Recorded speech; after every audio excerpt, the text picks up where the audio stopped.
শুভ সকাল। সবাইকে আমন্ত্রণ জানাচ্ছি মেরিল মিল্ক সোববার রাঙা সকাল অনুষ্ঠানে। সুন্দর দিনের প্রত্যাশা রেখে শুরু করছি আমাদের আজকের রাঙা সকাল। 2 ঘন্টা জুড়েই আয়োজন রয়েছে, আর পুরো রাঙা সকাল পরিবারের সঙ্গে থাকছি কাজী রওশন আর সাকি। আছি আমি আনিসুল ইসলাম। আমার তরফ থেকেও শুভ সকাল প্রিয় দর্শক। শুভ সকাল। শুভ সকাল আনিস, কেমন আছো তুমি? ভালো আছি, তুমি কেমন আছো? আমিও ভালো আছি। তোমাকে খুব ফুরফুরে দেখাচ্ছে। হ্যাঁ। চাটা নিশ্চয়ই অনেক ভালো হয়েছে আজকে, না? চাও ভালো হয়েছে। আজকে বিশেষ মানুষটাও একটু অন্যরকম, বিশেষ সুরের মানুষ।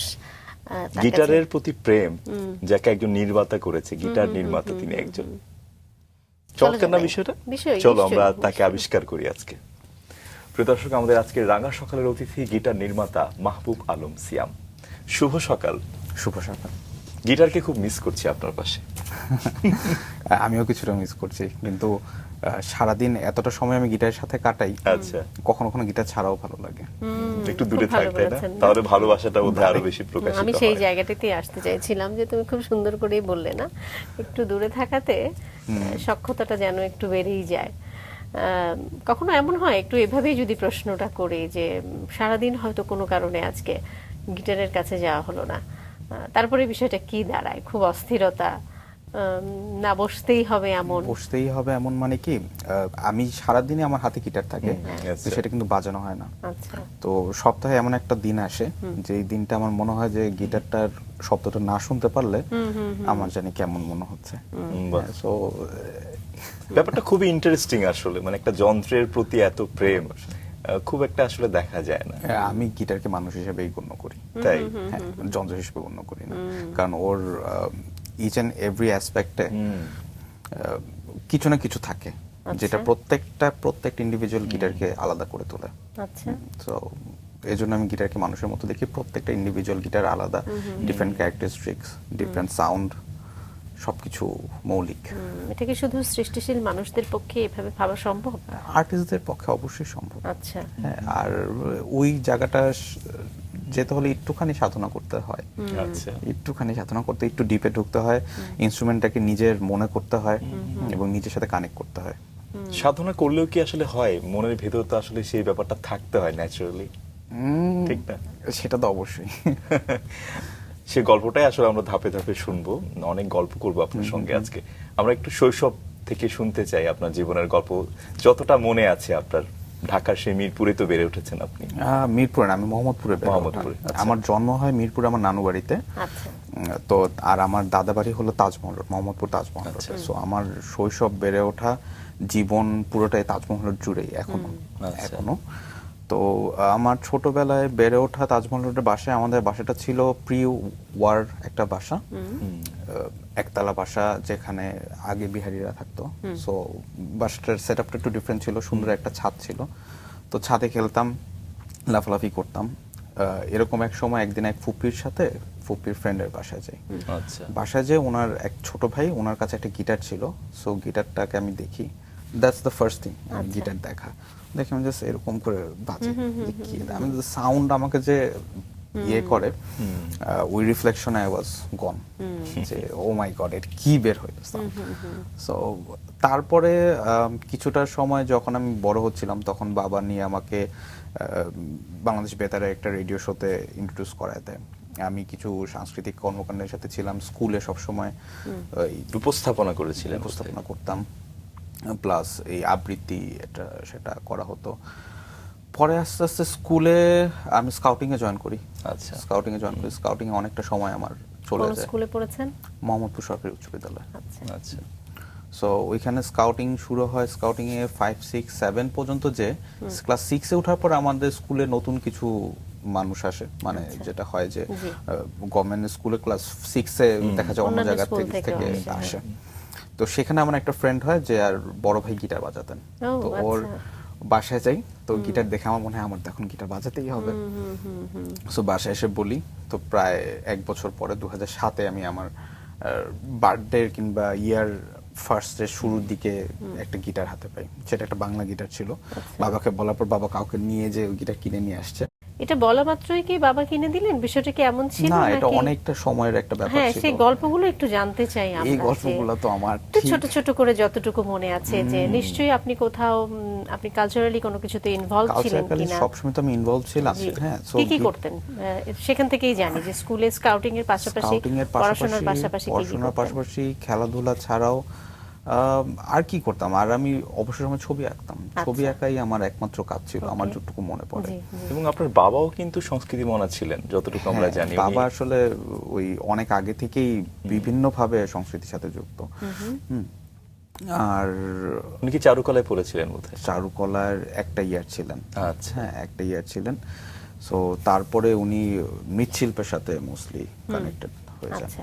সো তারপরে আরো এটা ডিফারেন্ট হিস্ট্রি, কারণ হি ওয়াজ পলিটিক্যাল অ্যাক্টিভ, তো তখনকার সিচুয়েশনটা একটু জি, জি, অন্যরকম জি। ছিল। আচ্ছা। তো এটা একটা জিনিস। আর ছবি আঁকা, গান আমি বাজাতাম না, গান শুধু শুনতাম বাসায় যতটুকু মনে আচ্ছা। পড়ে। তাছাড়া আর কি, আর বাবার এটা স্টোরি আমার যতটুকু মনে পড়ে, আমি অনেকদিন ধরে বলতেছিলাম। আচ্ছা। বলতে একদিন হঠাৎ করে বললো যে আচ্ছা ঠিক আছে, আজকে কিনে দিব। তো যেদিন বললো সেদিনই কিনে নিয়ে আসলো। That was the day. আমি স্টিল পিকচার করতে পারি ওই ডেটা। হ্যাঁ, মানে আমাদের এর বাসার বেশি কিছু মনে আসছে না? এর বেশি কিছু মনে আসছে না। আচ্ছা। হ্যাঁ, বাসার সামনে একটা বুটিক শপ ছিল আমাদের ওইখানে। So there was sunlight. Okay. সানলাইটে প্রথমে আমি গিটারটাকে দেখে, একটা কালো রঙের guitar, I was like okay, আমি এরকম চাই না, এবার চলবে। কি করা হলো প্রথম গিটার হাতে পেয়ে? পরের দিনই ওই বড় ভাইয়ের কাছে লেসন নিতে চলে গেলাম। আচ্ছা। পরের দিনই গিটার কাঁধে ঝুলে লাফাতে বড় ভাইয়ের কাছে লেসন নিতে চলে গেলাম। উনি লেসন দিলেন, কিন্তু লেসনের যে লেখাটা ছিল, লেখাটা ভুল ছিল। হ্যাঁ, মানে উনি হয়তো ভুল করে লিখে ফেলছেন। সো ওই ভুলটাকে ঠিক করতে যে আমার এক সপ্তাহ চলে গেছে, কারণ আমি যে শব্দটা জানি, সেই শব্দটা মানে সাউন্ডটা যেটা, সেই সাউন্ডটা ওইটা ধরে আসতেছে না, ট্যাবলেট ওই স্বরে আসছে না। হ্যাঁ। তো তারপরে কি হবে, হচ্ছে না করতে আই ফিগারড ইট আউট। আচ্ছা, this is how it works. হ্যাঁ, যে এটা এখানে না, এটা এখানে যাবে, ভুল হয়েছে এখানে। তো তারপরে আমার জিনিসটা এক সপ্তাহের মধ্যে আমার কাছে অনেকটা ক্লিয়ার হয়ে যায় যে আসলে জিনিসটা কিভাবে হওয়া উচিত।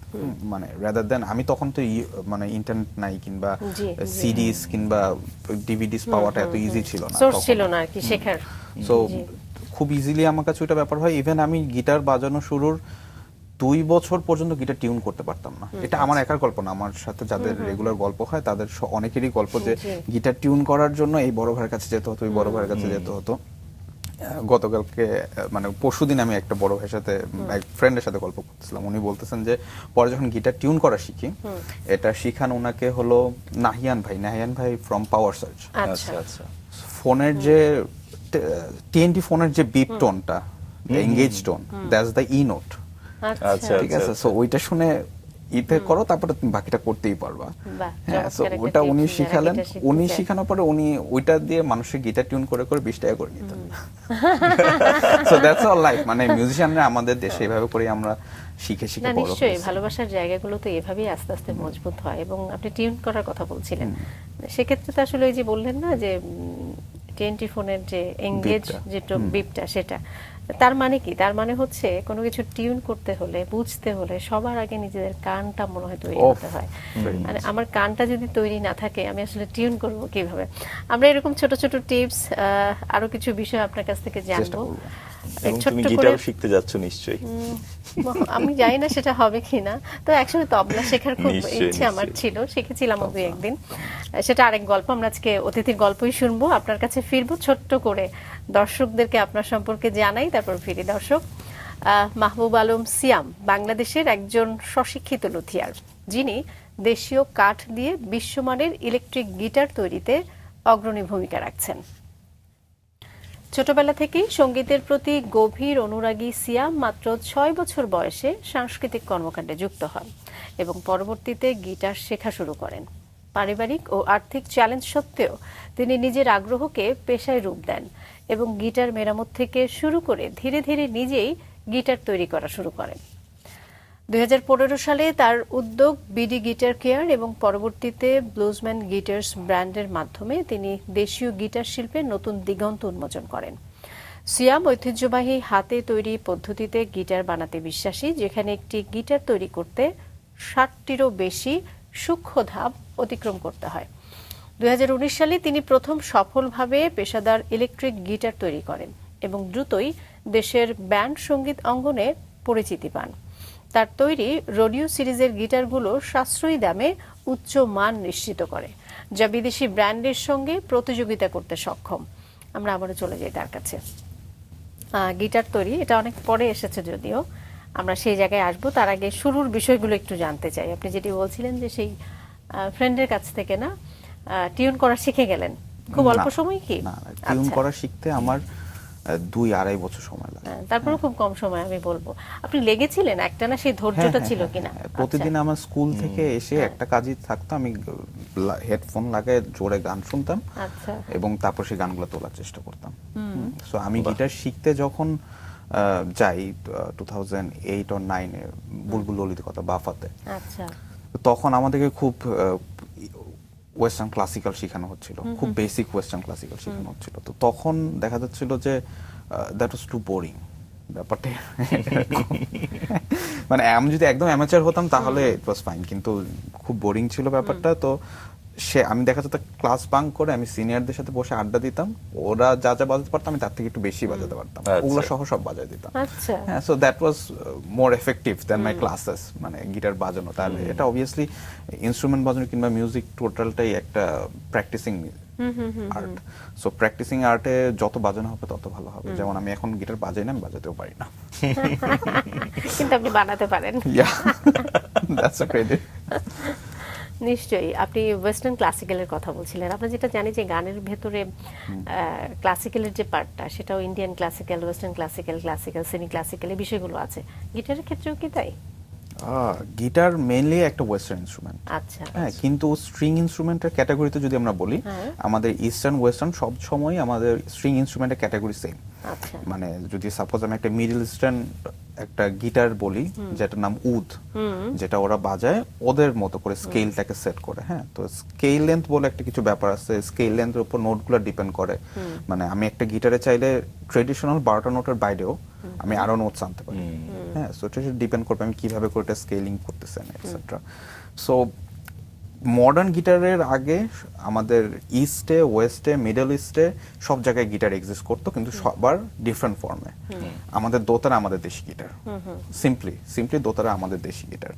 তো এই ফরম্যাটটাকে একদম ফাইনেস্ট ওয়েতে আসে হলো 1850-তে। জি। সো একজন মানুষ সে এটাকে আরো রিফাইন করে আমরা যেটাকে মডার্ন গিটার হিসেবে চিনি, যেটা একটা রাউন্ড বডি থাকবে, হ্যাঁ, ফ্রেটস গুলা সিমিলারলি ডিভাইডেড থাকবে, ব্রিজটা এরকম হবে, তারগুলো এভাবে বসবে, সেই জিনিসটাতে একটা ফর্মের রূপ দেয়। So that's the first western guitar. So তারপর থেকে ওইটাকে ফলো করে মেনি লুথিয়ার্স লাইক মি, কারণ তারা তো সবাই ক্রিয়েটিভ, তারা তাদের মতো করে এটাকে রিফাইন করে গেছে। এখন আমরা মডার্ন এই যে গিটারের, যেখানে আমরা এখন হেড ছাড়া গিটার বানাই। মানে গিটারের স্ট্রিংগুলো তো হেডের মধ্যে থাকে, যেখানে টিউনিং কিজ দিয়ে তারগুলোকে টিউন করা হয়। সো এখন সেই হেডটা নাই, হেডটা না হয়ে গিটার ব্রিজের মধ্যে টিউনিং চলে আসছে, সেখান থেকে টিউন করা যায়।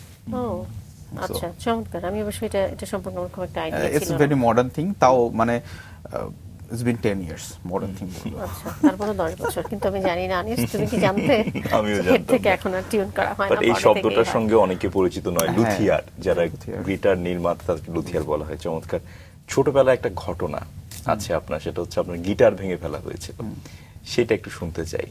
মাই গড, কেমন দ্য ছিল? মোস্ট পেইনফুল স্টোরি এরকম যে কোন এক কারণে আমি আমার স্কুলে পরীক্ষা ফেল করি। আমি ভালো টপ স্টুডেন্ট ছিলাম, তো ফেল করার কোনো প্রশ্নই আসে না। হাইয়েস্ট মার্ক না পেতে পারি, ফেল করার প্রশ্ন আসে না। অ্যাকচুয়ালি ক্লাসে সবাই ফেল করে, কারণ একজন ছাড়া, আমাদের ফার্স্ট বয় ছাড়া সবাই ফেল করে। তো তারপরে আমার উপরে সেই রাগটা ঝাড়া হয় আমার গিটারটা ভেঙে, যে আমি সারাদিন গিটার বাজাই, আমি আর পড়ালেখা করিনি, কিছু করি নাই, এই জন্য ফেল করছি। সো গিটারটা ভেঙে আমার মনে হয় লাভ হয়েছে সেটা হলো আমি গিটারের ভিতরটা দেখতে পারছি। আচ্ছা। সো এটা আমার জন্য খুব একটা প্লাস পয়েন্ট ছিল। সো তারপরে আমি ওটাকে ঠিক করার চেষ্টা করি নাই কখনো, কিন্তু আমি নেকটাকে অনেকদিন প্রিজার্ভ করে রাখি, দেখার জন্য, বোঝার জন্য, আচ্ছা এভাবে বানাইছে, এটা করছে, কেন করছে, etcetera. So that was the memory. খুবই পেইনফুল মেমোরি, মানে নিশ্চয়ই painful। গিটার এভাবে করে হাতে ধরে দেখে দেখে কাঁদতেছি। হ্যাঁ সেই কিন্তু সেটা আসলে আপনার লাইফে পজিটিভলি কিছু কিছু দাগ কেটে গেছে, যেটা আসলে আপনার এই সময়ে পর্যন্ত ভালো কাজে লেগেছে আমি বলবো। একটু শুনি যে কখন আসলে সিরিয়াসলি গিটারের প্রতি আসক্ত হলেন। বানালেন তো অনেক পরে এসে, আপনি গিটার শিখতে গেলেন, সেখানে কিছুদিন করলেন। সেখানে কিছুদিন করার পরে আমি রেগুলারলি ফ্রেন্ডদের সাথে বাজাতাম স্কুলের যে কোনো প্রোগ্রামে, মানে আই ওয়াজ দ্য গিটারিস্ট। তো তখন তো খুব ভালো লাগতো না, একটা অবশ্যই অন্যরকম অবশ্যই সিনিয়র ভাইরা এসে আমাকে নিজেদের ব্যান্ডে নিচ্ছে, বলতেছে যে তুমি বিশাল বাজাও। ব্যাপার। হ্যাঁ, অন্যরকম ব্যাপার স্যাপার। তো তারপরে আমরা স্কুল যখন শেষ হয় আমাদের, তারপরে আমরা একটা ব্যান্ড ফর্ম করি আমাদের স্কুলের ফ্রেন্ডরা মিলে। আমাদের ব্যান্ডটার নাম হলো এবং আমরা অ্যান্ড উই। তো আমরা ওইখানে ফর্ম করার পর আমরা প্রতিদিন রাতে জ্যাম করতাম, কারণ ওই কলেজে ঢোকার আগে এসএসসির পরে তো একটা ব্রেক টাইম থাকে, প্রতিদিন আমরা জ্যাম করতাম। তো ওইখানে খুব সিরিয়াসলি আমার গিটার শুরু হয়, এবং তখন আমার কাছে কোনো আমার নিজের গিটার ছিল না, আমি তখন মানুষের কাছে গিটার ধার করে করে এনে বাজাতাম। তো সেইটা যখন চলতে থাকে, তারপরে একটা সময় আসে যে যখন আমার একটা ইলেকট্রিক গিটার প্রয়োজন হয়, কারণ যেহেতু ব্যান্ডে এখন বাজাবো আমার একটা ইলেকট্রিক গিটার লাগবে। আমি ইলেকট্রিক গিটার বাজাতাম আমার আরেক ব্যান্ডমেট একটা। তো তারপরে ইলেকট্রিক গিটার কেনার জন্য আমার যে জার্নিটা, সেটা মনে হয় 2011 থেকে 12, মানে I was really struggling to gather the money, যে যে টাকা দিয়ে আমি গিটারটা কিনবো। আচ্ছা তারপর যাই হোক, পছন্দসই একটা গিটার পাওয়া যায়, এবং কোনো একভাবে বাবা টাকা ম্যানেজ করে দেয়। তো আমি 2বারে পেমেন্ট করে, একবার পেমেন্ট করে আসছি। তারপর গিটারটা ছিল এখানে 2 মাস, তারপর আবার 2 মাস পরে যে পেমেন্ট করে তারপর আমি গিটারটা নিয়ে আসি। সেই গিটার ভাঙা থেকেই তো আসলে গিটার নির্মাণ শুরু একরকম বলা যায়। তার আগে একটু জানতে চাই যে আপনার অ্যান্ড উই নামে একটা ব্যান্ড ছিল, এটা কি আপনারাই গঠন করেছিলেন, মানে আপনি করেছিলেন কিনা, এর পেছনে কি কারণ ছিল? কোনো লাভ কারণ অফ নেই? মিউজিক। আচ্ছা মানে যেটা হয় টিনেজ একটা ব্যান্ড ফর্ম করার রিজনই একটা লাভ অফ মিউজিক, যে আমরা মিউজিক করবো, আমাদের গান মানুষ শুনবে। আচ্ছা, তখন পর্যন্ত তো আসলে ইচ্ছে ছিল শুধু গান করব, মিউজিক করব, গিটার বানাবো এমন কোনো ইচ্ছে তো আসলে ছিল না। মানে কখন আসলে ডাইভার্ট হলেন যে না আমি গিটার তৈরি করব? আমার এইচএসসির লাস্টের দিকে, মানে যখন অলমোস্ট পরীক্ষা ওভার অর সামথিং, তখন আমি খুব একটা স্ট্রাগল পিরিয়ড দিয়ে যাচ্ছিলাম। তো in that moment I thought যে আমার একটা প্রজেক্ট করা দরকার, যেটা অ্যাকচুয়ালি আমাকে ইন ফিউচার হেল্প করবে। তো সেজন্য আমি জাস্ট র্যান্ডমলি একটা গিটার বিল্ডিং প্রজেক্ট নিই, ভেরি র্যান্ডমলি। আচ্ছা তো সেটা নিয়ে সুপারভাবে ফেল হই, আমি জাস্ট ট্রাই করার জন্য, নাথিং, এর থেকে বেশি কিছু না। তো সেটা ফেল হই। তো সেটা ফেল হওয়ার পরে তখন সেটা ওখানে স্টপ থাকে, মানে বাকি সবকিছু চলতে থাকে। তারপর যখন আমি ইউনিভার্সিটি ঢুকি, তখন আই গেট আ অপরচুনিটি, যেখানে আমি কাহন বানানো শুরু করি। কাহনটা কি? কাহন হলো একটা ল্যাটিন পারকাশন ইনস্ট্রুমেন্ট, আচ্ছা যেটার উপরে বসুন এভাবে করে বাজানো হয়। আচ্ছা ঠিক আছে। সো বাংলাদেশে কাহন আমি নিয়ে আসছি, আচ্ছা, লাইক ইন 2015। আর টুলের মতো না, বসে টুলের মতো, তারপর yes, হচ্ছে বসে ড্রামের সেটার মতো উপরে হাত দিয়ে ড্রামের মতো বাজানো হয়, বাজায়। রাইট, ওটাকে কাহন বলে। আচ্ছা, সো ওটা আপনারই বাংলাদেশে নিয়ে আসা? হ্যাঁ, আচ্ছা মানে ম্যাসলি এটাকে ইন্ট্রোডিউস করানো হয় ইয়েতে, জি। বিডি কাহন নামে আমার এই জি, জি, জি। ভেঞ্চারটা। তো বিডি কাহন শুরু করার সময় তখন আরেকবার আমি একটা ট্রায়াল দিই। হ্যাঁ, আর প্রশ্ন ছিল আসলে কখন এই ডাইভারশনটা আসে। ডাইভারশনটা আসে বেসিক্যালি আমি যখন ইউনিভার্সিটির মিডওয়েতে ছিলাম, মিডওয়েতে ফার্স্ট ইয়ারে মিডওয়েতে ছিলাম। So then I had this thing যে আমার আর্ট স্কুল শেষ করতে 7 থেকে 8 বছর লাগবে। আচ্ছা হ্যাঁ, তো আমার সিচুয়েশন অ্যাকচুয়ালি এরকম না যে আমি 7 থেকে 8 বছর আমি আর্ট স্কুল এফোর্ড করতে পারবো। আমি করতে পারবো, আমি চলে যেতে পারবো, বাট আমাকে আর একটু বেটার ইউজ করতে হবে টাইম। তো সেইটা চিন্তা থেকে আমি তখন ওই কাহনটার দিকে ফোকাস করি, এবং সাথে সাথে গিটার আরো কিছু যে প্রজেক্টটা ফেল করলো, সেই প্রজেক্টটাকে আবার রিডু করার চেষ্টা করি। আচ্ছা, কিন্তু আমার একটা মাঝখানে একটু প্রশ্ন করতে চাই যে আপনি তো ততদিনে গানের সঙ্গে আছেন, মিউজিক করছেন, আপনার একটা ব্যান্ড দাঁড়িয়েছে, আপনি তো সেটা নিয়েও ভাবতে পারতেন। আচ্ছা, আপনি কেন সেখানে মেকিং এর কথা দিকে হলো, গেলেন? মাঝখানে স্টোরিটা এরকম, আমরা রেকর্ডিং এ যাই আচ্ছা। আমাদের ফুল একটা অ্যালবাম নিয়ে, কিন্তু সেটা ম্যাসিভলি ফেল হয়। ও। হ্যাঁ, ফেল হয়, এটার রিজনটা হলো যে ব্যান্ডে আসলে সবার এফোর্ট সমান থাকে না। সো আমি দেখা যাচ্ছিল আমি সব এফোর্ট দিচ্ছিলাম, এবং অ্যাকচুয়ালি ওই প্রসেসটাতে, রেকর্ডিং প্রসেসটাতে আমি নিজে রেকর্ডিং প্রসেসটা শিখে ফেলি, মানে বাসায় কাজ করতে করতে, আচ্ছা। স্টুডিওতে কাজ করতে। এবার আমাদের রেকর্ডিং সেশনের পর আমি সেই রেকর্ডিং স্টুডিওতে 2 মাস অ্যাপ্রেন্টিস হিসেবেও কাজ করি, আচ্ছা। হ্যাঁ, মানে রেকর্ডিং ইঞ্জিনিয়ার হিসেবে কাজ করি। সো ওই টাইমটার পরে যখন ব্যান্ডটা ভেঙে গেল, so I had nothing left to do. হ্যাঁ, তো সেজন্যই তখন এদিকেই টোটালি ঝুঁকে পড়া, যে একটা ছোট মানে মনের থেকে যেটা, সেটা হলো যে মিউজিক দিয়ে বাংলাদেশে টাকা আর্ন করা যায় না, আই উইল শো দেম। কিন্তু আপনি বুঝতে পারছিলেন যে আমি যে দিকে যাচ্ছি It's gonna be tough. সেটা দিয়ে আমার কিছু দাঁড়াবে, মানে কি গেস করছিলেন আসলে? নাথিং, আই ওয়াজ জাস্ট আচ্ছা। ওয়ার্কিং। আমি মানে কাজ করার সময় মানে আগে কাজের দিকে ফোকাস করি, তারপরে then I think about the money. কারণ টাকার ব্যাপারটা আগে চিন্তা করলে কাজটা ঠিক হয় না। True, একদমই true. তাই। So, আপনি যে বিশ্ববিদ্যালয়ের যে জীবন, সেটা মাত্র আপনি ফার্স্ট ইয়ারেই ছিলেন, এরপর আর কন্টিনিউ করেননি। আমার বিডি কাহন এত তাড়াতাড়ি রাইজ করে যে আমার পক্ষে কোনোভাবেই মানে এই এফোর্ট দেওয়া সম্ভব হচ্ছিল না যে আমি দিনে ক্লাস করব, রাতে এসে কাজ করবো, কারণ আমার এখানে 24/7 আমাকে কাজ করতে হচ্ছিল। মানে আমি যদি ঘুম থেকে উঠি সাপোজ 11টায়, হ্যাঁ, 11টা থেকে আমার যে শুরু হচ্ছে রাত্র 12টা-1টা পর্যন্ত আমি কাস্টমার কল রিসিভ করতেছি। আচ্ছা। দ্যাট ওয়াজ দ্য সিচুয়েশন দেন। এবং ফেসবুক পেজ হ্যান্ডেল করছে, এবং ইন দ্য মিন টাইম মাঝখানে আমি কাহন বানাচ্ছি। হ্যাঁ, মানে সবগুলা কাজ সারা দিন ধরে, এবং যে এই 11টা থেকে আপনার একাই 11টা করতে হচ্ছে। 12 ঘন্টার কাজ আমি কিন্তু একাই করতেছি। সো দ্যাট ওয়াজ আ লট। পরিবার আসলে কি ভাবছিল যে পাগল ছেলে হয়ে গেছে, পড়াশোনা করছে পাগল না হয়ে ঠিক গেছে। মতো, তাদের রিয়েকশনটা কেমন একটা ছিল? স্টুডিয়াস ছেলে। হ্যাঁ, মানে ইনিশিয়ালি তো কয়েকদিন বললো যে তুমি ক্লাসটা তার একবার জয়েন করো। তা আমিও খুব চেষ্টা করতেছিলাম জয়েন করার জন্য। আমি সেকেন্ড ইয়ার আরেকবার যাই, যে দেখি সিচুয়েশন কি, কিন্তু আমি বুঝতে পারি যে আমি যেভাবে আগাচ্ছি আমার ততদিনে আরেকটা বিজনেস ভেঞ্চার দাঁড়ায় যায়, আচ্ছা। যেটা হচ্ছে ব্লুজ অ্যান্ড প্র্যাকটিস প্যাড। যেটা Okay. তো সব মিলে আমি দেখলাম যে আমি এখন আসলে টাইম এফোর্ট কোনোভাবেই করতে পারবো না, কারণ আর্টের পিছনে টাইম দিতে হবে। আমার এটা মানে বিবিএ কোর্স না যে আমি যাব যে কোনো একভাবে শেষ করব, শেষ করে আমি সার্টিফিকেট নিয়ে বের হয়ে যাবো। এখন যদি আমি আর্ট শিখতে যাই, আমি আর্ট শিখেই বের হতে চাই, আমি আর্ট না শিখে আমি এখান থেকে বের হতে চাই না। So that was the reason mainly. কিন্তু আপনি গিটার নিয়ে পড়াশোনা করলেন মনে হয় অনলাইনে। হ্যাঁ, আমি সেটা ওই কি কোর্স ছিল?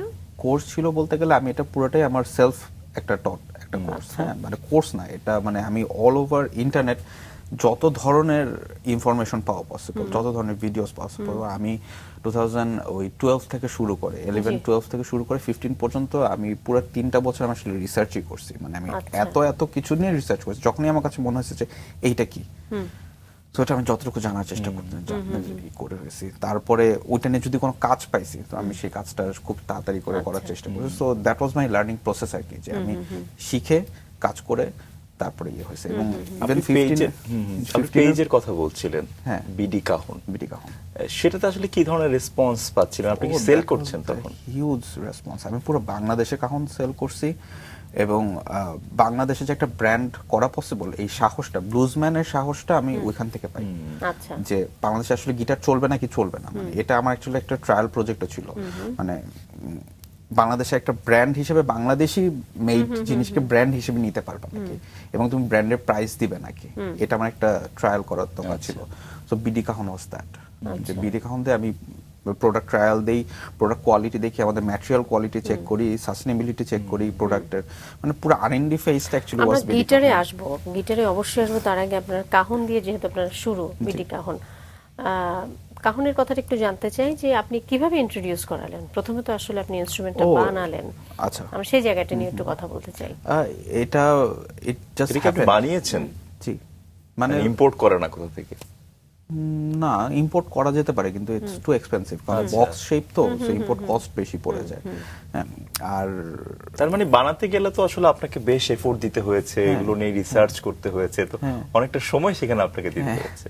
আমি সেটাই বললাম না, 11টা থেকে 11টা, মানে 12 ঘন্টা থেকে 14 ঘন্টা আই ইউজ টু ওয়ার্ক, মানে আমি টানা কাজ করে যাচ্ছি। কিভাবে মানে পরিচয় ঘটালেন সেই জায়গাটা জানতে বিডি চাচ্ছিলাম। কাহনের যেটা শুরু হয় জাস্ট মার্কেট প্লেস থেকে। মার্কেট প্লেস আমরা কিছু অ্যাড পোস্ট করি, আচ্ছা। তারপরে ফেসবুকে আমরা হলাম যতগুলো মানে কমিউনিটি ছিল, মিউজিশিয়ানস কমিউনিটি, সব জায়গায় এগুলো পোস্ট করি যে this is a new instrument, বাজানো যাবে, এটা করা যাবে, ভিডিওস পোস্ট করি। আচ্ছা। আমাদের তখন আর্লি টাইমে কিছু বাংলাদেশি যারা সেশন প্লেয়ার্স আছে, ড্রামার্স, হ্যাঁ, তারা তখন অ্যাকোস্টিক শোজের জন্য কাহনে মুভ করতে চাচ্ছিল। সো তারা আমাদের সাথে কানেক্টেড হয়ে যায়। কানেক্টেড হয়ে যে তারা এই ব্যাপারটাকে নিয়ে ইনস্ট্রুমেন্টগুলা বাজানো শুরু করে, বেসিক্যালি লাইভে বাজানো শুরু করে। যখন লাইভে বাজানো শুরু করে তখন বেশিরভাগ মানুষ দেখে আবার ইন্টারেস্টেড হয় যে আচ্ছা fine, this is the instrument. মানে এটা যে একটা ইনস্ট্রুমেন্ট, মানে সেটাও তো আসলে একটু সেটা বেগ পেতে হ্যাঁ, হয়েছে শুরুতে 15 বোঝাতে থেকে যে 20 পর্যন্ত 5 বছর আমাদের সময় আচ্ছা। লাগা, যে হ্যাঁ মানে টোটালি আমরা 5 বছরের মধ্যে আমরা মানে আপনি এই জায়গাটা কিভাবে এনশিওর করলেন যে না এটা একটা ইনস্ট্রুমেন্ট, এটা আসলে বেশ এটার actively- রিজনটা হলো আমাদের ড্রামস, আমাদের সব শো এর মধ্যে একটা কেস হলো ড্রামস। জি আচ্ছা ড্রামস বাজানো যায় না, কিংবা ড্রামস পাওয়া যায় না, এফোর্ড করা যায় না, কিংবা ড্রামসে অ্যাকচুয়ালি টিউন থাকে না, অনেক ধরনের রাইট মাইক করতে হয়, অনেক কাহিনী থাকে। এটা মোর easier way to do it. মানে আচ্ছা। যদি একটা গ্রুপ বসে গান করার জন্য, তো কেউ না কেউ হয়তো বা হাতের উপরে এরকম বাড়ি দিচ্ছে, তো সেটার জায়গায় সে যদি একটা ইনস্ট্রুমেন্ট উপর বাড়িটা দিতে পারে তাহলে গল্পটা আরো মজার হয়ে ওঠে। সো ব্যাপারটা ওইখান থেকে কাহন ইন্ট্রোডিউশন মানে নিজেরটা নিজেই হয়ে গেছে, ওকে কাউকে করাতে হয়নি। কিন্তু আপনাকে তৈরি করতে হয়েছে, কিন্তু আপনি তো প্রথমে বিষয়টাকে আপনার নিজের আগে বুঝতে হয়েছে যে না এটা আসলে একটা ইনস্ট্রুমেন্ট হতে পারে কিনা, দেন হচ্ছে সবার সঙ্গে পরিচিতি ঘটানো। এবং এটা বাজানোরও তো একটা কৌশল রয়েছে নিশ্চয়ই, তাই না? এটা আমার থেকে ভালো মানে যারা পারকাশন বাজায় তারা বলতে পারবে। মানে এটা খুবই পারকাসিভ একটা জিনিস, তো ফ্রন্ট ফেসটাকে টাপা বলে, আচ্ছা টপ থেকে টাপা বেসিক্যালি স্প্যানিশ। তো ওইটার বিভিন্ন জায়গায় বিভিন্ন সাউন্ড, এবং সেই সাউন্ডকে হাতের কৌশলে তবলার মতো করে যেভাবে করে যে এখানে মাফল করে যেভাবে করে দেয়, এগুলো সবকিছু করা যায় কখনো। ও ঠিক আচ্ছা আছে। সো এবং হাই স্নেয়ার পার্টেরও আরো হায়ার ভার্সন আছে, সেখানে ক্লিপের সাউন্ড আছে, কিন্তু এগুলা মোস্টলি স্প্যানিশ জনরা কিংবা সফট রকের সাথে ভালো যায়, কিংবা আমাদের দেশি লোকসঙ্গীতের সাথে ভালো যায়, জি জি কিন্তু তাছাড়া বেশি জনরার সাথে আসলে খুব যাওয়া মুশকিল।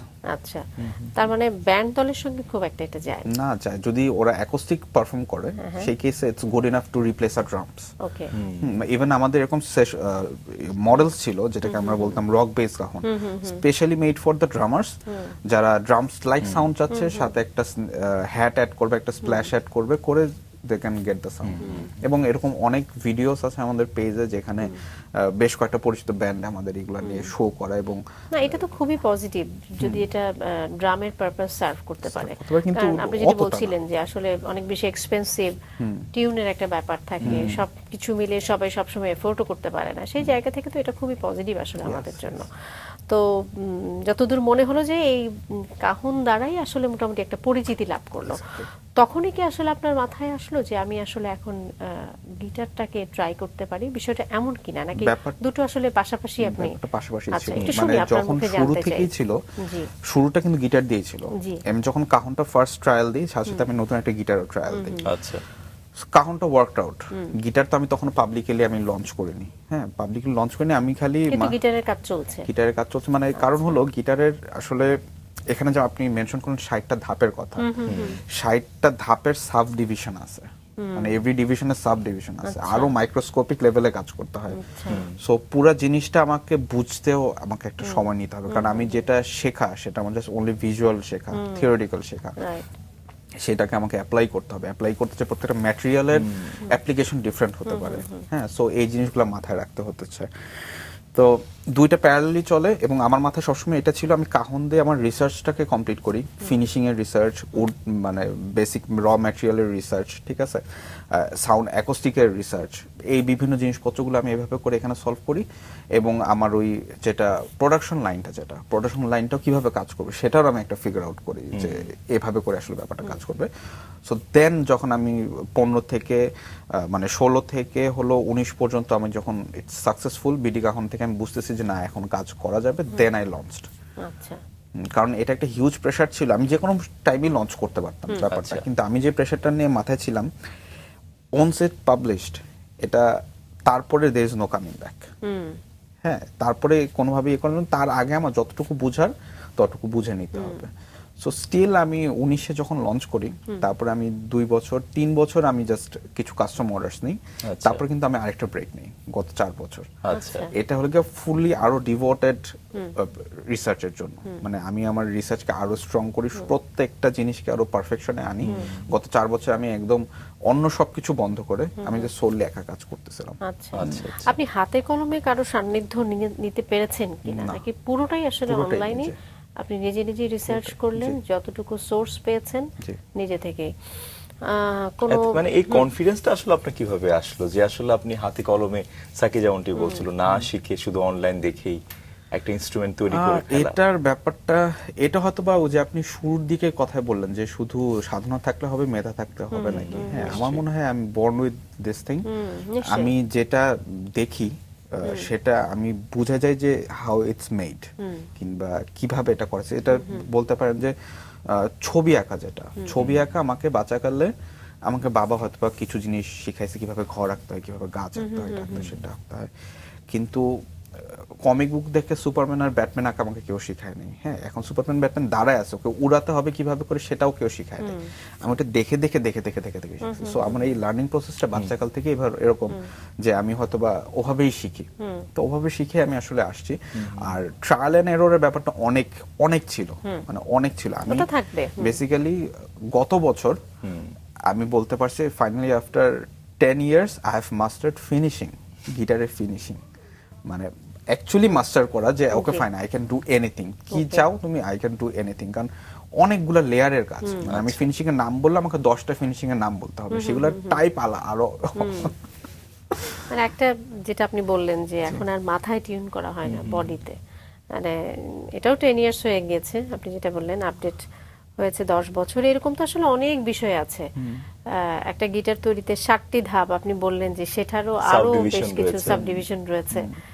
এই সব কিছুই তো আপনি অনলাইনে সোর্সিং করলেন এবং সেভাবেই নিজের মধ্যে রপ্ত করলেন। আর বিডি গিটার কেয়ার এটা আসলে কখন প্রতিষ্ঠা করলেন? এটা কি এটা তো- অনলাইন পেজের মাধ্যমে? জি, এটাই আমার ফার্স্ট পেজ ছিল। আচ্ছা আচ্ছা। ঠিক আছে, এটা বেসিক্যালি আমার মাদার কোম্পানি যে Blues Den Guitar Care. So এটা দিয়ে আমার শুরু করা। এটা শুরু করার পরে I started cajon, then I started practice pad, then I started blues band guitars. আচ্ছা, আমি যেটি জানতে চাচ্ছিলাম যে দেশীয় কাঠ, আর এই কনসেপ্টটা কোথা থেকে আসলো যে দেশীয় কাঠ দিয়ে আমি গিটার তৈরি করব? এখন কথা হলো প্রথম জিনিস হলো গিয়ে গিটারের কেসে সবচেয়ে বড় ম্যাটেরিয়াল হলো এটা র ম্যাটেরিয়াল, মানে বডিটা। আচ্ছা আচ্ছা, এখন বিদেশে যে কাঠগুলো নিয়ে কাজ করতেছে এগুলো নিয়ে আমি অনেক ঘাটালাম কোন কোন রিজনে হয়, কি হয় না হয়, এবং কাঠের কি কেন কোয়ালিটির জন্য। এবং ইন দ্য মিন টাইমে যখন আমার গিটার কেয়ারের পিরিয়ডটা, আমি প্রত্যেকটা গিটারকে ইন্সপেক্ট করতাম, কোন কাঠতে বানানো, কেন বানানো, ওয়েট কি হচ্ছে, এটা কি হচ্ছে, সেটা কি হচ্ছে। দেন আই রিয়েলাইজ যে এই কোয়ালিটি কাঠ আমাদের দেশে অ্যাভেলেবল। আচ্ছা। কারণ আমি তো অনেকদিন আগে কাঠ নিয়ে কাজ করা হয়েছে, এবং ওই কাঠ কম বেশি দেখা হয়েছে, হ্যাঁ, কিংবা উডেন প্রোডাক্টস আমার পছন্দ। তো আমি সেখান থেকে দেখে বুঝলাম যে ওকে ফাইন, গিটার আমাদের দেশি কাঠ দিয়ে বানানো সম্ভব। যেহেতু সম্ভব, তো আমি কাঠ সোর্স করলাম কয়েকটা, মানে ফার্স্ট অনেক বড় একটা লিস্ট বানালাম। সেই লিস্ট এখন মার্জ হতে হতে 7টা কাঠে এসে দাঁড়াইছে যে এই 7টা কাঠ বেস্ট। ওকে। তো দেশি কাঠের ব্যাপারটা এরকম, কাঠ ইলেকট্রিক কিংবা অ্যাকোস্টিক গিটারের কেসে, কিংবা টোন উডের কেসে, যেটাকে বলতেছে আমরা গিটারের কাঠ। এটা একটা সময় ছিল যখন লুথিয়াররা ঠিক করতো যে তারা ঠিক করতো না, মানে কিছু স্পেসিফিক স্পিসিস ছিল যে এই স্পিসিস গুলাকে দিয়েই শুধু গিটার বানানো হবে কিংবা ইনস্ট্রুমেন্ট বানানো হবে, এরকম কিছু খুব মানে স্ট্রিক্ট ওরা মেনটেন করতো। এটা রিজনটাও ছিল ওগুলার টোনাল কোয়ালিটি এবং ওগুলার বয়স অন্যরকম ছিল। মানে আপনি যদি ভাবেন যে 1900 সালে কেউ গিটার বানাচ্ছে, সেই যে গিটারটা বানাচ্ছে যে কাঠটাতে, সেই কাঠটা অবশ্যই 1800 সালে, 100 বছর আগে কিংবা 150 বছর আগের কাঠ। তো তখনকার ব্যাপারটা অন্যরকম ছিল। মডার্ন যত হচ্ছে তত হলো গিয়া ওই পুরানো কাঠগুলো হারায় যাচ্ছে। তো সব যত গিটার কোম্পানিজ ওরা সবাই নতুন করে কাঠ সোর্স করতেছে। আচ্ছা। তো এখন ইউএস এর ব্র্যান্ড কোত্থেকে সোর্স করতেছে? আমি দেখছি ইউএস এর ব্র্যান্ড ইন্ডিয়া থেকে সোর্স করতেছে। এখন ইন্ডিয়ার মাটিতে যা জন্মায় আমার মাটিতে তো তা জন্মায়। হ্যাঁ, সো এটা তো খুব কঠিন কথা না। তো সেই রকম এই ব্যাপারগুলোকে আমি একটুখানি ন্যারো ডাউন করলাম যে আচ্ছা কোন কোন কাঠ আমাদের এখানে অ্যাভেলেবল এবং সেগুলোর কি কোয়ালিটিতে অ্যাভেলেবল। যখন আমি কোয়ালিটি ইন্সপেক্ট করতে গেলাম তখন দেখলাম যে খুব একটা ভেজাল। কারণ আমাদের দেশে কি হয়, কাঠ পরিপক্ক হওয়ার আগে কেটে ফেলে, মানে কাঠটাকে প্রপারলি গাছটাকে বড় হতে দেয় না। তো that's a very bad thing. তো পেলাম না, তারপর যা কিছু পেলাম সেগুলো দিয়ে কাজ করলাম, এবং আমি এখনো ওভাবে কাঠ সোর্স করে অনেক সময় নিয়ে দেখে শুনে বুঝে কাঠ সোর্স আপনি করতে কাঠ হয়। নিয়েও পড়াশোনা করলেন, খুবই চমৎকার। আসলে একটা জিনিস তৈরি করতে গেলে এটার কত রকম ডেপথে যেতে হয় না, আপনার সঙ্গে গল্প না করলে হয়তো মানে বুঝতেই পারতাম না। এখন আপনি সোর্স করছেন, কিন্তু আপনি যেটি বললেন যে অপরিপক্ক কাঠ, বাংলাদেশে তো এখনো সেটার সংখ্যাই বেশি, তাহলে আপনি কিভাবে সেখানে খুব খুঁজতে হয় নিজেকে অনলাইনে, ফোনে, কানেকশন। আমরা একটু ডিটেল শুনি অনলাইনে, ফোনে, তারপরেও কি আপনি বাংলাদেশি কাঠ নিয়েই কাজ করে যাচ্ছেন? মেহগনি অ্যান্ড করই, শিলকড়ই কিংবা শিরিষ, বিভিন্ন নামে বিভিন্ন জায়গায় পরিচিত। আচ্ছা, রিসেন্টলি আমি হলাম চিটাগাং সেগুন নিয়ে কাজ করতেছি, যেটা নিয়ে আমি এর আগে কাজ করিনি। আচ্ছা। হ্যাঁ, কিন্তু কারণ আমি আসল কাঠটা পাইনি হাতে, তো হাতে যখন আসল কাঠটা পেলাম, তো ওইটা নিয়ে কাজ করলাম। দ্যাটস ভেরি গুড, মানে প্রপারলি নেক আপনি বানানোর কাঠ জন্য। হাতে পেলে বুঝতে পারেন যে কোনটা পরিপক্ক অপরিপক্ক? আচ্ছা, এটা আসলে দেখেই বুঝতে হয়, কারণ গাছ যখন আমরা গাছ কিনি, আমরা তো গাছ কিনি, তো গাছ দেখেও বুঝতে হয়। এটা আমাকে শিখতে হয়েছে অনেকটা সময় ধরে ধরে ধরে শিখতে হয়েছে। আর আমাদের ফ্যাক্টরি ওখানে ওই রোডটা পুরোটাই কিন্তু গাবতলী রোডটা, যেটা এটা কিন্তু পুরোটাই এই স মিলস। আমি এখানে ঘুরতেই থাকি যে কি। সো এখন অবস্থা এরকম যে ছবিতেও যদি আমাকে আমার ছেলেরা যখন ছবি পাঠাচ্ছে, ভাই এই গাছ দেখেন, এটা দেখেন, দেখেন, ছবি দেখেই বোঝা যাচ্ছে মানে এটা আপনি হবে, পুঁথিগত হবে না। পড়াশোনা করেননি, কিন্তু এর বাইরে আপনি এতই পড়াশোনা করেছেন, আমার যেটা মনে হয়েছে আনিস, মানে গাছ, কাঠ, মানে সবকিছু নিয়ে স্বশিক্ষিত আপনাকে, লুথিয়ার। হ্যাঁ একদম তাই না? একদম একদম। এটা একটা শিল্প আসলে, আপনাকে শিল্পী বলা যায়, অবশ্যই আপনি একজন নিশ্চয়ই শিল্পী। নিশ্চয়ই না, নিশ্চয়ই। Luthiery is a form of art. হ্যাঁ, কারণ আচ্ছা। আমি রিগ্রেট করি একটা জিনিস, যে আমি আমার কাজের প্রপার ভিডিওস করতে পারতেছি না এখন পর্যন্ত। আমি হোপফুলি আমি সামনে করব। তো গত পরশুদিন একজন বিদেশি লুথিয়ার ভিডিও দেখতেছিলাম, যে 5000 হিউম্যান সিভিলাইজেশনের শুরুর দিকের গাছ দিয়ে গিটার বানাইছে। আচ্ছা, তো আপনি ভাবেন যে সেই কার্ডটা সোর্স করার জন্য ওনার কি আর্টিস্টিক মাইন্ড লাগছে, যে আমি এই স্টোরিটা বলবো যে 5000 বছর আগের ইংল্যান্ডের একটা ওক ট্রি যেটা মাটির নিচে পড়েছিল, সেই গাছকে উঠানোর পরে এভাবে করে গিটার তৈরি হচ্ছে। নিশ্চয়ই নিশ্চয়ই। এই যে আপনি দেশীয় কাঠ দিয়ে না গিটার তৈরি করছেন, বিদেশি গিটারের সঙ্গেও কখনো কখনো এটা প্রতিযোগিতায় নামছে, আমরা যতটুকু জানি। Yes. এই প্রতিযোগিতায় কি আসলে দেশীয় গিটার টিকে থাকা কতটা চ্যালেঞ্জ, আসলে একটু জানতে চাই আপনার আপনার আপনার কাছে। চ্যালেঞ্জ আচ্ছা, ইকুয়াল সামটাইমস বেটার। কারণ আপনি যে হেডলেস গিটারটা বললাম, আপনি যদি এখন গিটার আমার পেজটাতে ঢোকেন, আপনি দেখবেন যে আমার লেটেস্ট যে হেডলেস বিল্ডটা, সেটা যে কোনো মানে কাস্টম শপ মডার্ন বিল্ডের সাথে কম্পারেবল, একদম কম্পারেবল। এবং আমি যদিও মেশিন ওয়ার্ক করতেছি না, হ্যাঁ, কারণ ওরা বাইরে যেটা করে ওরা অনেক মেশিন ওয়ার্ক করে, আমারটা হাতে করা বললে হলে কিছু ফল্টস থেকে যাবে, যেটা হিউম্যান এরর। বাট আদারওয়াইজ মানে চ্যালেঞ্জিং আমি বলবো না, চ্যালেঞ্জটা অন্য জায়গায়। চ্যালেঞ্জটা হলো এই যে চাইনিজ গিটার্স মার্কেটে ঢুকতেছে, হ্যাঁ, এবং যেগুলোর কোয়ালিটি ভালো না, আমাদের কাস্টমাররা সেটা বুঝতেছে না। তো তাদেরকে বোঝানোর আমার একটা কাজ আছে। প্রাইসও বোধহয় কম কি? প্রাইসও খুব যে কম তা না। বেসিক্যালি গিটারগুলো মেড ইন চায়না এবং মেড ইন ইন্দোনেশিয়া। ইন্দোনেশিয়া এখন দুনিয়ার one of the largest guitar exporter. ওরা নিজেদের জন্য গিটার বানায় এবং দুনিয়ার সবার জন্য ওরা গিটার বানায়, এবং ওদের পুরো একটা ইন্ডাস্ট্রি, মানে বলতে গেলে পুরো দেশটাই এর উপরে চলে, কাইন্ড অফ। ওদের ট্যুরিজমে যেরকম চলে, ওদের গিটার এরকম।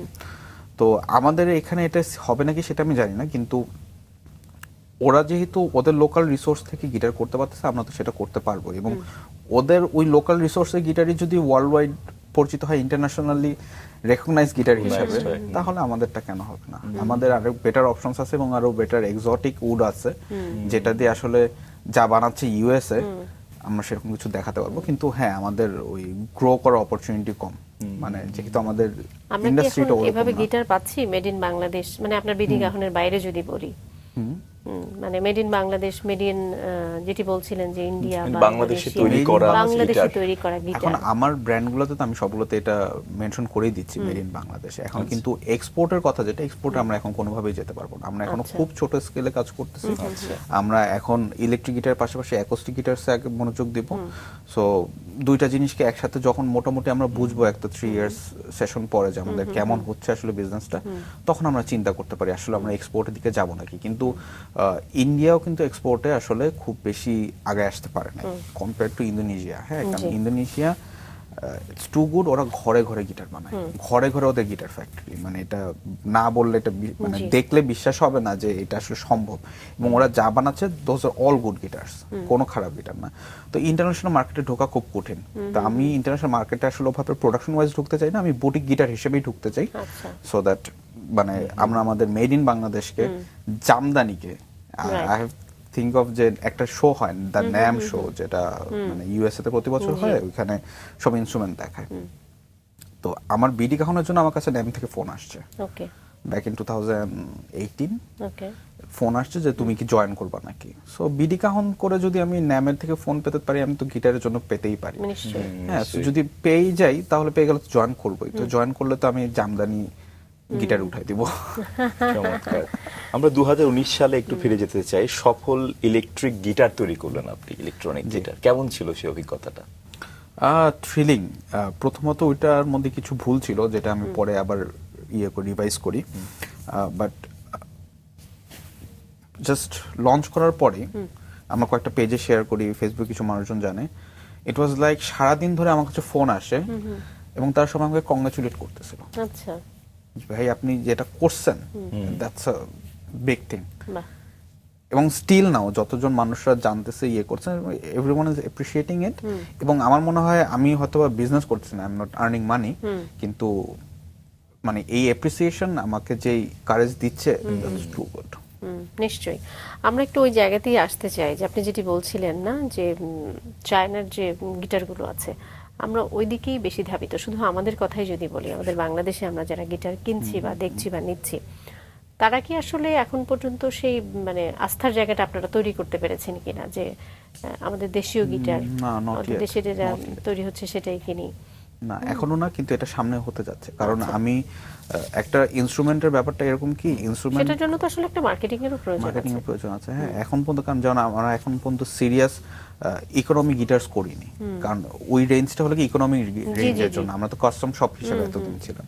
তো যেহেতু এখন আমরা ইকোনমি রেঞ্জ করব, তো আমাদেরকে আসলে এই যে যারা গিটার নিচ্ছে তাদেরকে আমাদের কিছু জিনিস বুঝাতেও হবে যে আসলে কেন আমাদের গিটারগুলো ওটা থেকে ভালো। রাইট। আচ্ছা, হ্যাঁ, আর এক সহজ কথা বলতে গেলে একটা instrument should live your life, মানে আপনার লাইফ শেষ করে পরের ইয়েতে আপনি পাস করতে পারবেন। ইনস্ট্রুমেন্টটা এই কোয়ালিটির হওয়া উচিত। Right. যেই জন্য গিবসন কিংবা ফেন্ডার, ইউএস বেস যে দুইটা গিটার ব্র্যান্ড সবচাইতে ফেমাস দুনিয়াতে, ওরা এই কারণেই এত ফেমাস যে ওদের দাদার গিটার ওদের নাতি বাজাচ্ছে এবং ওই হেরিটেজটা রয়ে গেছে, জি। ওই নামটা আছে ওদের সাথে, ওই হিস্ট্রিটা ওদের ক্যারি করে। এখন আমাদের সেই হিস্ট্রিটা তো আমরা এখন পর্যন্ত ওভাবে ক্যারি করি নাই। শুধু অনলি গিটার কেন, মিউজিক কেন, মিউজিকেই আমরা ঠিক করে ক্যারি করি না, টু বি অনেস্ট। হ্যাঁ, মানে আমাদের যে হেরিটেজ হয়ে জি, আসছে জি। সেটা ক্যারি করি না। তো এটা বিল্ড হতে সময় লাগবে। এটা বিল্ড যখন হবে, হোপফুলি তখন আমাদের কথাই এটা, মানে কথা মানে কি, ইচ্ছা এটা যে মেড ইন বাংলাদেশ গিটার্স বাংলাদেশের মানুষ বাজাবে। We are pretty happy with that.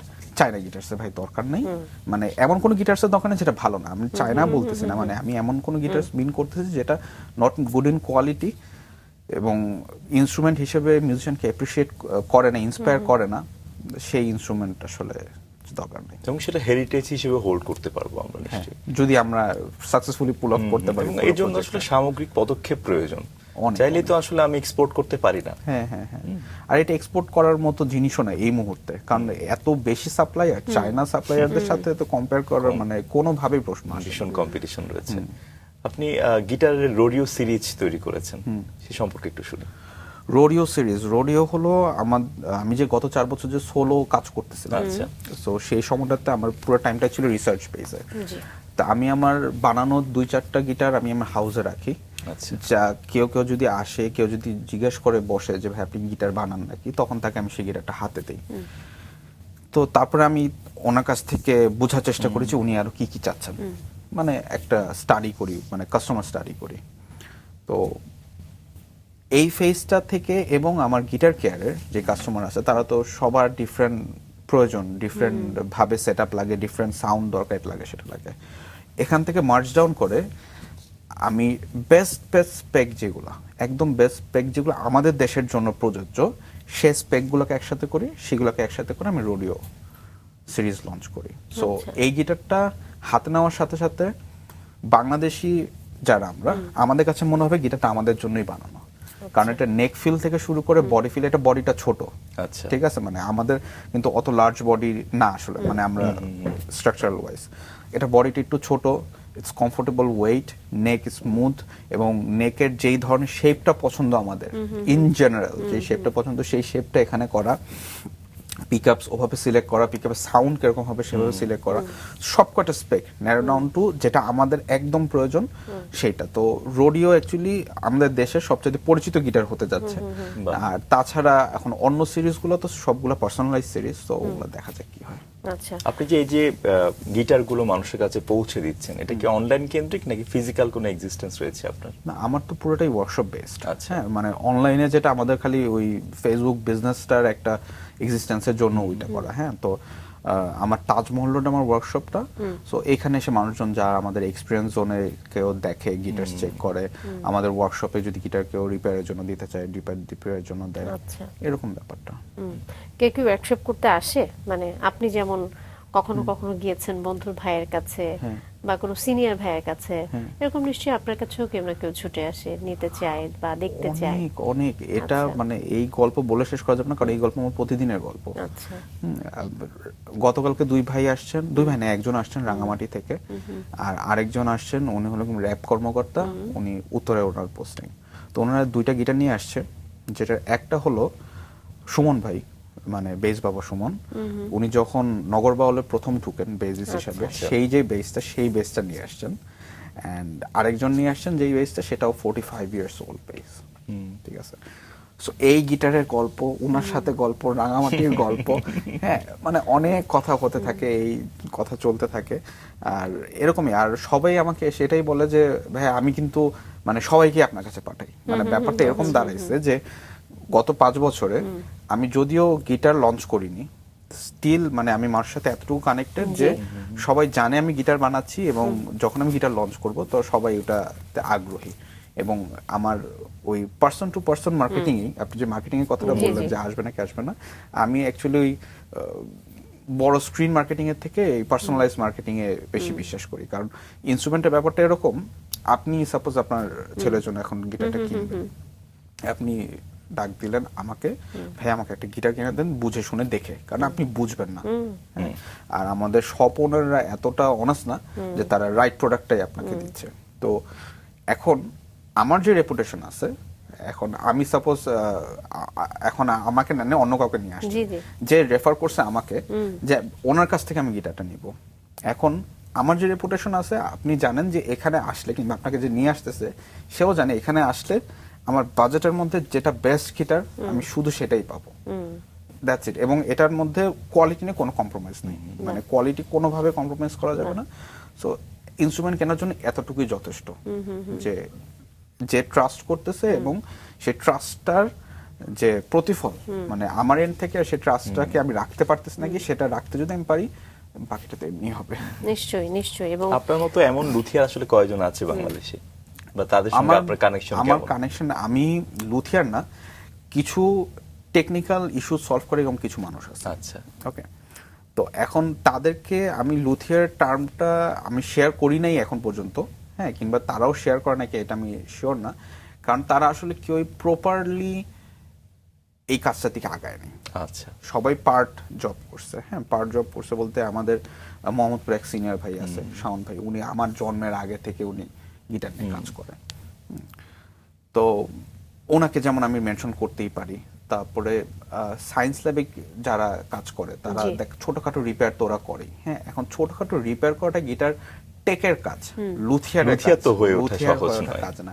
So ওনাকে এখন আমি তাদের সাথে চাইলেই আমি একটা কিছু নিয়ে ডিসকাশনে বসতে পারবো না যে কেন maple all maple telecaster sound so bright, কিন্তু একটা মেহগনি নেক কারণে এটা সাউন্ডটা কেন এরকম হয়ে গেল, এই ডিসকাশনে আমি বসতে পারবো না। হ্যাঁ, তো ব্যাপারটা এরকমই কিছুটা। তো সবার একটা ইয়ে আছে, নিজস্বতা আছে।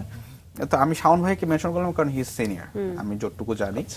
আর তাছাড়া আসলে মেনশন করার মতো আমি কাউকেই বলতে পারবো না। সবারই একটা নিজস্বতা আছে বা বিশেষত্ব যেটা আমরা বলি, আমি জানি না মানে এবং কয়জনই বা এত আপনার- প্যাশন নিয়ে কাজ করছে সাকি, তাই না? নিশ্চয়ই। এবং আমি একটু জানতে চাই যে আপনার বিশেষত্ব নিয়ে আলাদা করে মানে আমাদের বলবার কিছু নেই, মানে আপনার কাছে যদি একটু শুনতে চাই যে আপনি এই জায়গাটা নিয়ে বলবেন যে হ্যাঁ একজন লুথিয়ার হিসেবে আমারও একটা আলাদা বিশেষত্ব রয়েছে। I think I am very good at visuals. আমি যা পেইন্ট করব কিংবা যেভাবে গিটার বানাবো আপনার জি। দেখা মাত্র পছন্দ হবে, বাহ বাহ, এবং চমৎকার। সেটা মোস্ট ইম্পর্ট্যান্ট গিটারের কেসে। কারণ গিটার কেনার প্রথম শর্ত হলো চোখে দেখে ভালো লাগতে হবে। আই হ্যাভ এ ভেরি মানে প্লাস পয়েন্ট এখানে, যে আমি মানে আমার কালার সেন্স কিংবা কালার ম্যাচিং সেন্স এগুলা এভাবে করে আল্লাহ আমাকে দিছে বাহ, যে তার মানে এটা আপনার সিগনেচার, Yeah. চোখে দেখেও ভালো লাগবে এবং পারফরমেন্সও ভালো লাগবে। চমৎকার। আমরা একেবারেই শেষ পর্যায়ে চলে এসেছি এবং আপনাকে পেয়ে আমরা ভীষণ আনন্দিত। চমৎকার একজন মানুষকে পেয়েছি যে আসলে গিটারের জন্য তার জীবনটাকে আসলে উৎসর্গ করেছে। নিশ্চয়ই আপনি আরো অনেক দূরে গিয়ে যাবে এবং বাংলাদেশের গিটার বিশ্ব মার্কেটেও নিশ্চয়ই পৌঁছবে। অসংখ্য ধন্যবাদ, আপনি সময় দিয়েছেন। Thank you so much, thank you so much.